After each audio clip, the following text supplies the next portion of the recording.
Taxi drivers plotting strike in protest over killing. West New Britain and Madang join vaccination rollout. And SP Hunters lose by 28 points to Brisbane Tigers.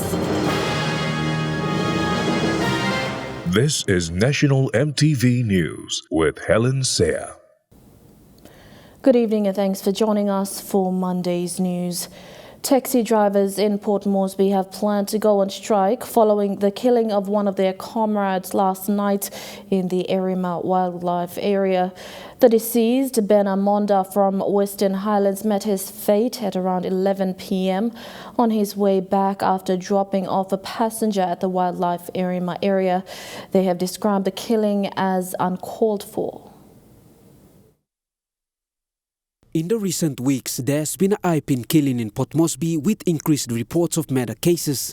Last night, Benny Monda from Western Islands was murdered in Erima Wildlife Area while doing his duty as a taxi driver. Frustrated taxi drivers who gathered at Jack Piddick Park today aired their grievances over the death of their fellow taxi driver, stating the killing was reckless.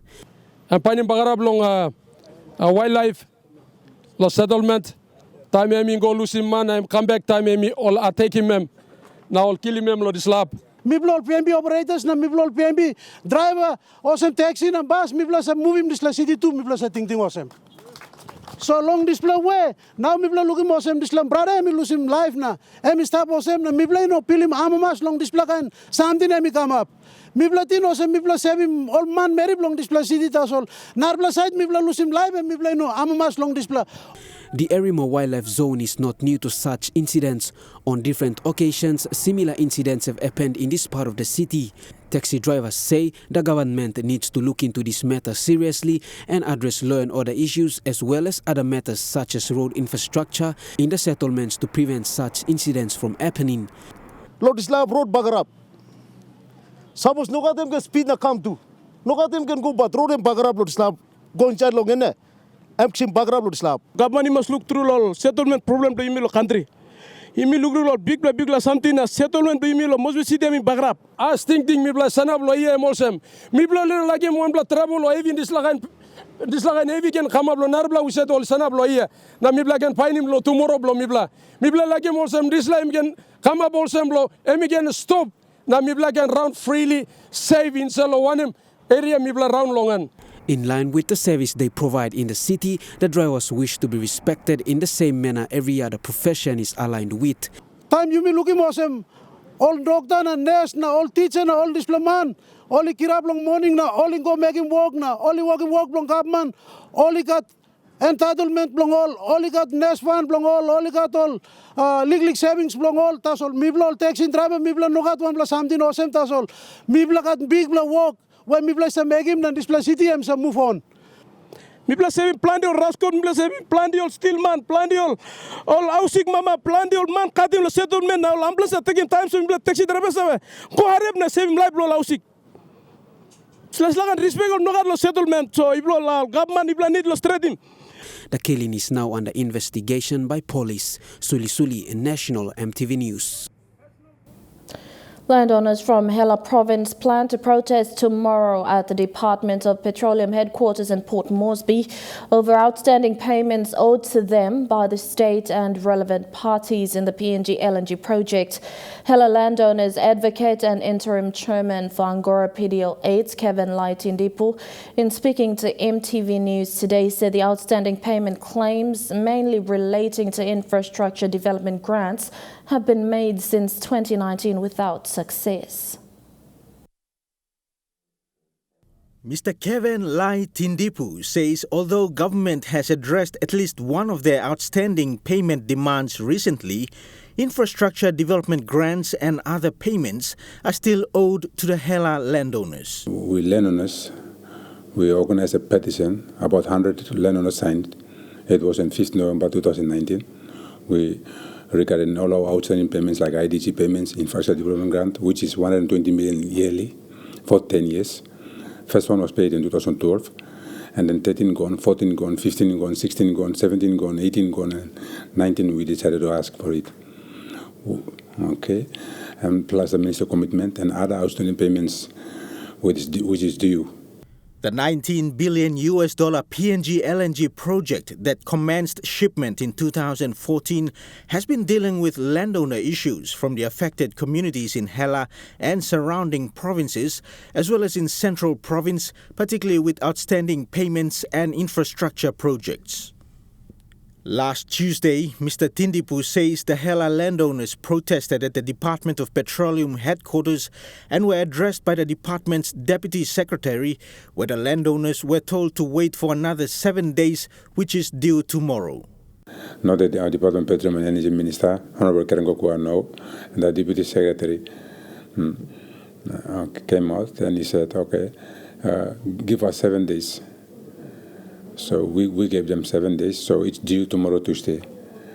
And tomorrow, Tuesday. So with regard to this, we made a follow-up, we made a formal appeal. So we want to hear you on tomorrow, Tuesday, either of these three things. One, you will announce the payment tomorrow, that you will make the payment tomorrow at the same time. Or two, we want to hear you say, give us 7 days so that you can pay it on Wednesday, Thursday, or Friday, anytime within the 7 days. Or we wanna hear you say you will pay on the next 7th day, which is the following Tuesday, and no other legal excuses.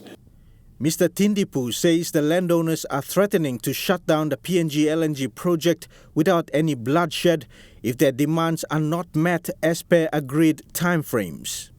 Because we will go ahead and close down the project for Hela autonomy. Because if you are not paid, we want to take that action. Yeah, of course, we are prepared. There will be no bloodshed. We have legal merits. The UN will support us. The other world will support us. The court will support us. There will be no bloodshed. We have got all the legal merits to get autonomy. Look, 31 years, since 1980, 31 years, and where is Hela now? And if there's 31 years gone and the current situation of Hela where it is now, then there's no guarantee tomorrow for the next 40 years or 50 years. Dennis Orere, National EMTV News. West New Britain has commenced its vaccination rollout program. Provincial Health Authority Chief Executive Dr. Stanis Tau says the rollout begins with essential frontline workers.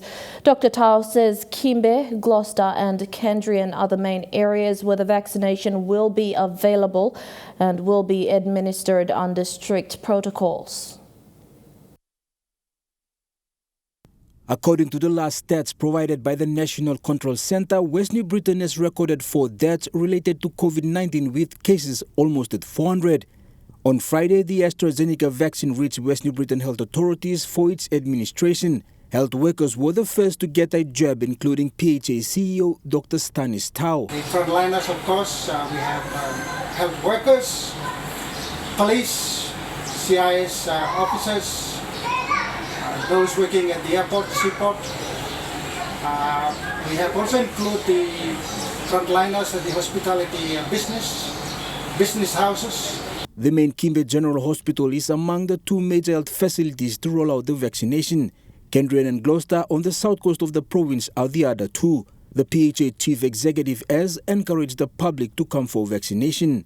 So we like to inform the public that the lifespan of the vaccination is 1 month. So we need to make sure that all the doses are taken within this month. As you know, beyond 1 month, the doses are no longer applicable for use. So we hope that more people will come in to get their vaccination. Meanwhile, the West New Britain Acting Infection Controller says the vaccine will be administered upon its protocols. That includes proper records, assessment of the patient and other details.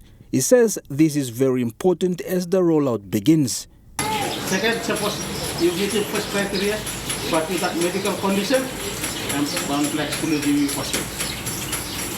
So, we got all medical condition, we will considering to new eligibility screening. After eligibility screening, we apply clinical long signs and symptoms of COVID. Jagla Power Jr., National MTV News.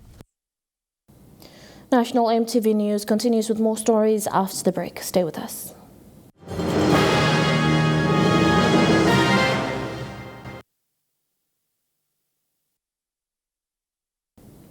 Welcome back. The Mission Aviation Fellowship celebrated its 70th anniversary recently, marking 7 decades of operations in Papua New Guinea. It started off as a dream of some Christian Air Force pilots in the United States of America and Australia, and is now a global movement serving in 26 countries worldwide. Its sole purpose is to provide hope, health and healing to the unreached population, mostly people in the remote areas. Vasanatayama reports. Every year, MAF does 400 medevac of mothers with difficulties in pregnancies, domestic violence victims, car accidents or other emergencies throughout PNG. MAF Country Director Todd Abisha says there is still a lot to do. He said the fleet transitions from 3 different types of aircrafts to one type has allowed them to reach more communities every day, which they have not been able to do in the past. One of the things that we enjoy doing the most is being able to be here in emergency times or challenging times for the people in the remote communities. Just last Sunday, I remember when the call came through that there was a mother in difficult pregnancy. We were able to launch an airplane Sunday morning out to the Western Province, pick up this lady and get her to a hospital, and in so doing save the lives of the mother and the unborn child. The Mission Aviation Fellowship, or MAF, has come a long way. On May 7, 1951, the first MAF flight took off from Madang by Captain Harry Hartwig as a group of missionary pilots who returned to civilian life after World War II, so the need to provide air services to do missionary work in PNG. 70 years on, MAF continues to provide air services to the remotest parts of PNG. Many have seen MAF as their only lifeline to the outside world. So the service that is provided to the community is really one that would go unmet if MAF wasn't here. In fact, when I'm in the remote communities, I often ask, what does MAF mean to you? And the response is MAF really is our lifeline. MAF continues to bring hope, health and healing to the remote parts of PNG by partnering with churches, health services and the government by doing aerial health patrols in places such as the Western Province, Kompiam in Enga, Jimmy in Jiwaka, Morobe, Madang and others. They do this with only 9 aircrafts, flying to 105 airstrips in PNG. And MAF works with a lot of groups in the communities. It's not MAF alone. MAF is a logistics provider for churches, for the Public Health Authority, for other NGOs, for the Education Department. And so while we provide the logistics, MAF couldn't be here if we didn't have the many partners that are working alongside us. So I just like to take also this opportunity to thank our partners, our donors. Thousands of remote communities now have access to health care, education, community development, disaster relief, and know the gospel of Jesus Christ. Abisha says the future looks bright for MAF to continue the partnership they have in providing the much-needed services to the people. Vasanata Yama, National MTV News, Mount Hagen. The first 30 frontline health workers in Madang have received their first jab as the province joined the rest of the country in its rollout program. CEO of Madang Provincial Health Authority, Fidelis Waipma, was the first to be vaccinated, followed by doctors and other frontline staff. He said dealing with different people every day is important as he led the vaccination rollout in Madang. Madang's healthcare workers, including a number of government departments, received their first jab in the rollout phase of the vaccination. UNICEF consultant Dr. Arnold Kalohoy says there are no drugs available to treat COVID-19. However, progress on vaccines and vaccination is to protect people from being infected. It has proven again, once and again, that vaccines is a very important tool to curb this pandemic. just like any other vaccines that we had given in the past for the children, polio, measles, diphtheria, tetanus. These are the same vaccines that we will be employing to fight against this pandemic.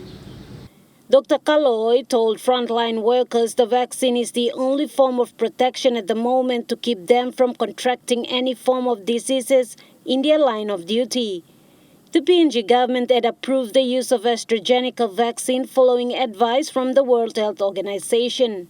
So right now, all of the vaccines, we receive about 132,000 doses. That's for the first phase of vaccination. We cannot vaccinate all the people at once because of the limited supply of the vaccines. That's why we go phase by phase, and we prioritize people according to risk. So the first one that will receive the vaccines are the health workers, the frontliners, like other essential frontliners, like teachers, police, defense force, those people working in the quarantine facilities, in the ports, airport personnel, the one in the airline personnel, the one that have in contact of the people. So those are the first that will be included in the first stage of this vaccination.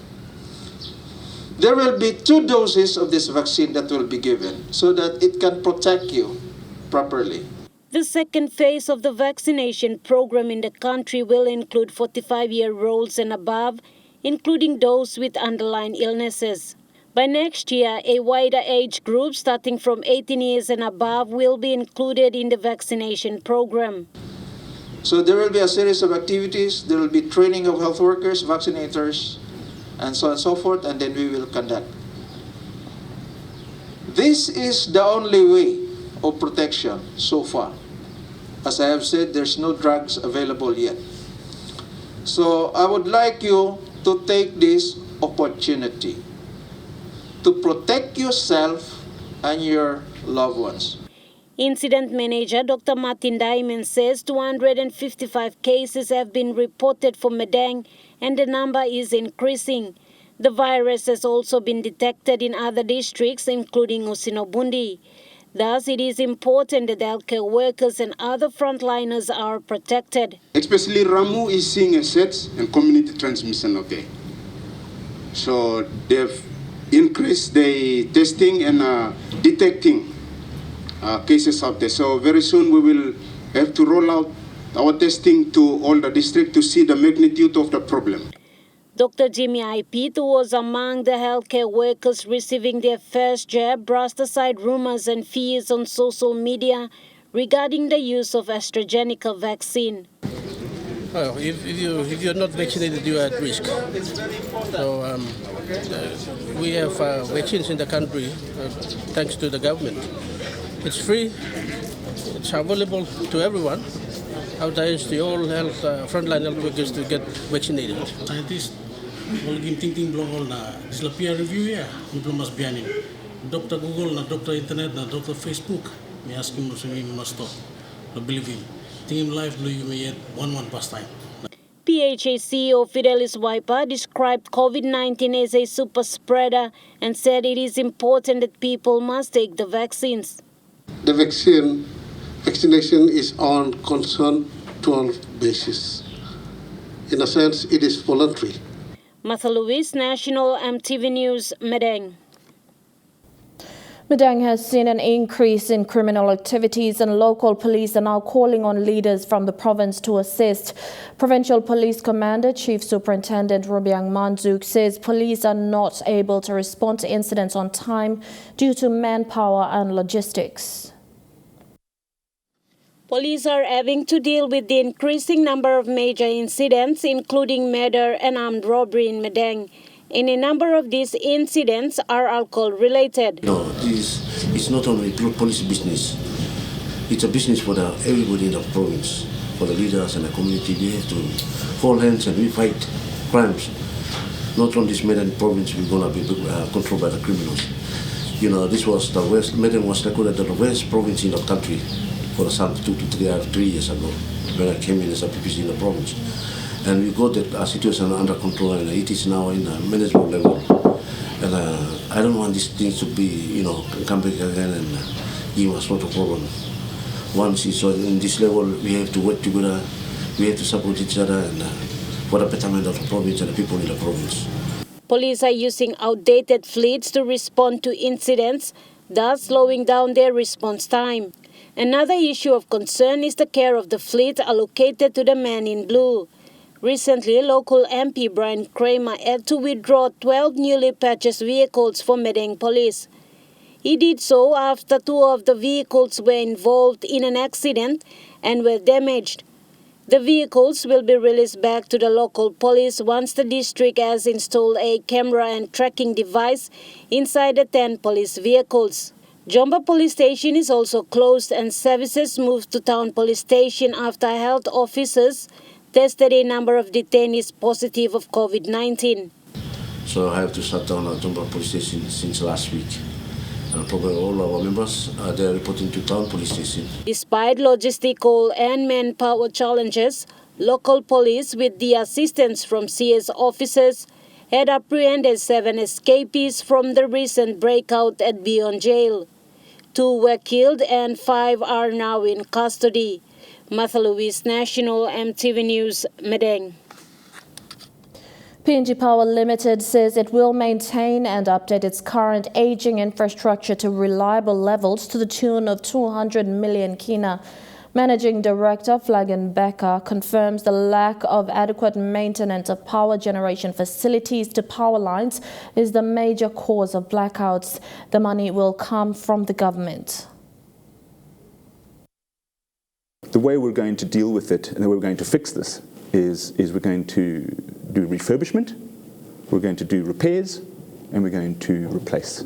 We're looking at spending north of 200 million kina within the next 18 months to stabilize our grids. So if you just look in terms of poles and wires, we'll be spending more than 200 million kina just getting the basics right of putting some of the equipment back up to where they should be. It won't fix the problem, because as you can appreciate, you know, it's been legacy issues, there's been underinvestment, there's been lack of maintenance.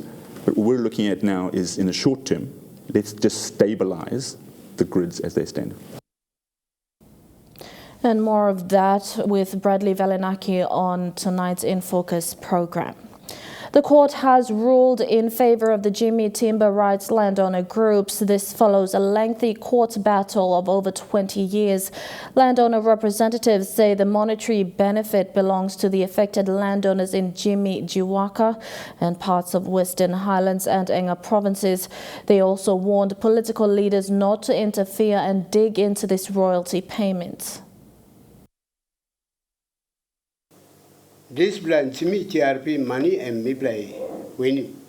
Miblay winning. Eno Francis Kuna and Eno and Jeffrey Amboni. Miblay winning. So last time all put it up newspaper. Now all put him long Facebook, Amino Street. Long clarify situation of some landowners. By you holger benefit this la money blow landowners and minona by tap la 1 pla man long. Only in distribution, and by Ogara TRPRS, la block area blow, or kissim this la payment. Even those interested parties and others that are also part to this case, and also our government who are there able to make sure that this money is delivered to the people. They know that they will be dealing with the right people, and this money must be given out to the right people, and not for people with Western interests and political intentions. And now looking at the NAS Fund market reports, the kina closed unchanged at $0.2850 in the interbank market. At Bank South Pacific, your kina was buying $0.2775, $0.3485 Australian dollars, $0.2198 euro, and 29.49 Japanese yen. Looking at commodity prices at New York close, gold is trading higher, coffee closed lower, cocoa and copper closed higher. Palm oil closed lower, crude oil is trading higher, and copper closed lower. And on the stock market, the Dow Jones closed at 229.23 points higher. The ASX 200 is trading at 80.57 points higher, and the All Ordinaries is trading at 82.78 points higher.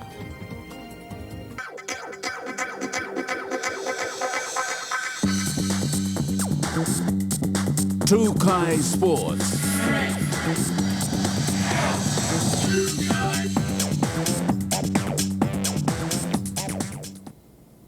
Welcome to Trukai Sports.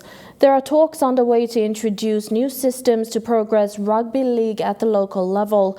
Southern Confederate Director Gwaibo Mari said a new policy directive is underway to introduce provincial league systems to affiliates in the southern region. New format set in place, the provincial league system will now see only one team from each province affiliated to take part in regional trials. PNG RFL Southern Confederate Director Gwaibo Mari says the format allows affiliates to play within their own province instead of taking on board all the affiliates in the regional arena. There is a new reforms policy directive now down on affiliates. We have created the provincial league system, so those affiliates in Central will be attached to the Central League. Those leagues in NCD, they attached to the NCD League. So with that format now in place, we cut down the cost of trying to get all the affiliates in one regional trials. With most local leagues resuming their seasons, the program is set for implementation this year. It's been introduced. It's getting its trial programs this year. So. We're working very closely with it, and hopefully we see some good results where we can regard it as a way forward for rugby league in future for affiliates. Meanwhile, Mari has urged local leagues in Southern Confederate to improve their management of competition in this thriving time. People just need managers to manage the programs properly. At the end of the day, the start of competition and the ending part of the competition are the two most important factors that should be taken aboard.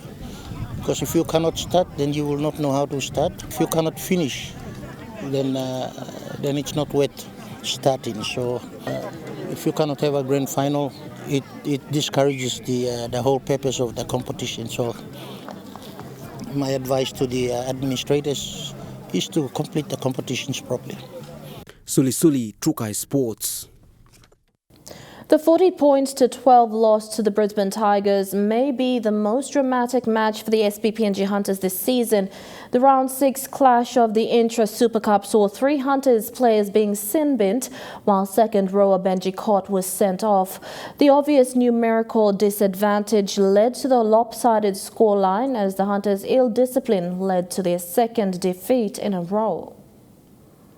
Here at Bycroft Oval this afternoon. The SPPNG Hunters finished with 9 men on the field in yesterday's 40-12 loss to the Brisbane Tigers at Bycroft Oval in one of the most eventful matches in years for the Intra Super Cup. The Hunters had 3 players sent to the sin bin in the final 9 minutes of the game, while second rower Benji Cott was sent off on the 57th minute. The Hunters began well and led 6-0 after 10 minutes when winger Norman Brown finished off a well-constructed play to the right, scoring close to the post. The Hunters, and here's Nima back on the inside, finding Brown, and here's the first. The Tigers replied in the 15th minute in a set after a Darren Nichols 40-20 kick, with centre Link Port crossing over on the left edge. Good ball, Bill, a long pass away and then finding the target. The Hunters regained the lead in the 27th minute through Jacody Bire, with a Charlie Simons conversion, making it 12-6 to the Hunters. This is Jacody Bire, bumps of one and he's over. The Tigers levelled with a try 10 seconds before half-time through halfback Darren Nichols, after the Hunters had twice turned over possession in their own half. At the half-time break, the score was locked 12-all. The momentum had swung the Tigers' way with tries scored by Aaron Payne and Jordan Grant, 3 minutes apart in the 51st and 54th minute, respectively. The Tigers looking threatening again. To give the Tigers a 24-12 lead. The Tigers piled the pressure on the Hunters with Aaron Booth crossing over the line. With 11 minutes left on the clock, Jordan Grant muscled his way to score for the Tigers.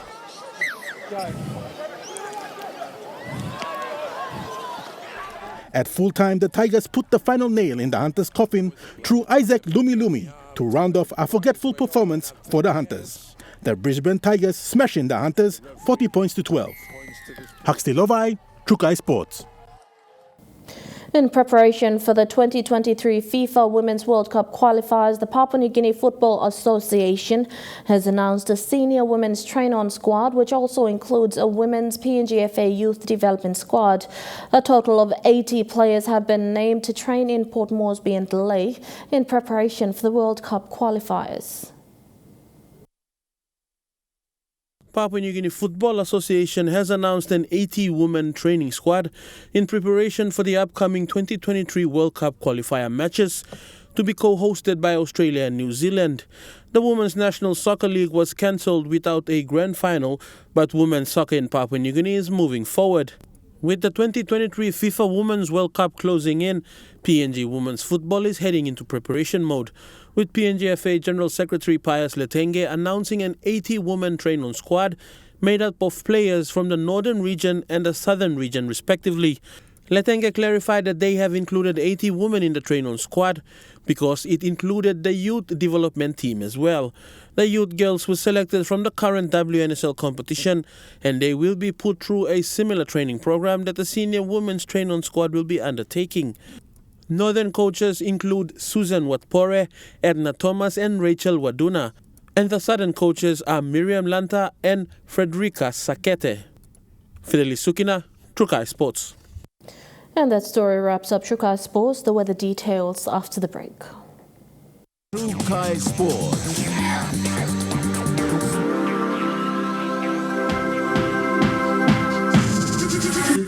Trukai Sports.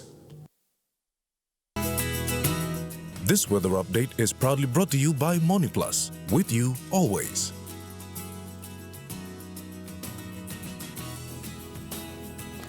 A look at the weather forecast for tonight and tomorrow in the southern region. Cloudy periods with patchy rain in Port Moresby, Kerema and Popondetta, and cloudy with a few evening showers in Daru and Alatau. In the Momasa region, cloudy with a few evening showers in Lae, Medang, Wewak and Vanimore.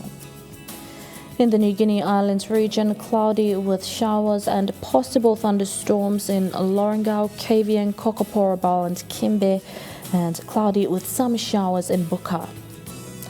And in the Highlands region, cloudy with rainy periods, then morning fog right across the region in Mount Hagen, Goroka, Kondiawa, Mendi and Wabag. The weather update was proudly brought to you by MoniPlus, with you always. And that's been the news, sport and weather for Monday, 10th of May 2021. On behalf of the news team, pleasant viewing. Good night.